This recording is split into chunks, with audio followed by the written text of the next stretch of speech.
বাড়িতে তল্লাশি পুলিশের। দিলীপ মণ্ডলের বাড়িতে তল্লাশি।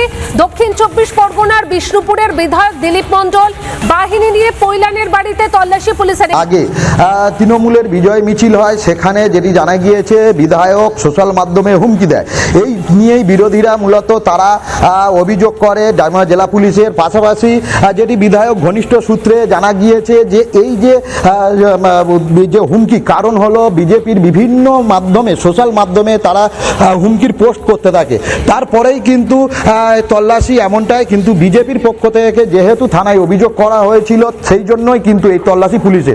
দেখাতে বলবো, দেখো যে বিধায়কের যে বাড়ি রয়েছে সেখানে মূলত এই সুইমিং পুল রয়েছে এবং এই যে বাড়ির ছবিটা দেখাতে বলবো। এই যে বাড়ি রয়েছে এই বাড়িতে কিন্তু ইতিমধ্যেই কিন্তু পুলিশ রেড করছে। পাশাপাশি যে রেড চলছে ইতিমধ্যে মহিলা যে র্যাব সেই র্যাব কিন্তু রয়েছে এবং এখানে যে ডায়মন্ড জেলা পুলিশের পক্ষ থেকে বিশাল বাহিনী কিন্তু এখানে এসছে। এই যে লন করা রয়েছে এবং এই যে মূলত দোল্লা রয়েছে সেই সকল ছবি কিন্তু দেখাতে বলবো।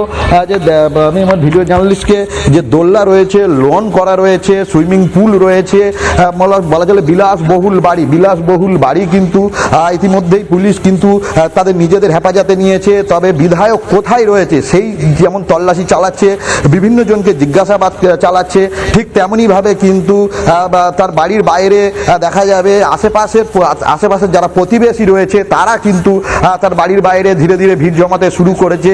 তবে উৎসুক রয়েছে কি কারণে এই যে তল্লাশি তা কিন্তু তাদের কাছে পরিষ্কার না।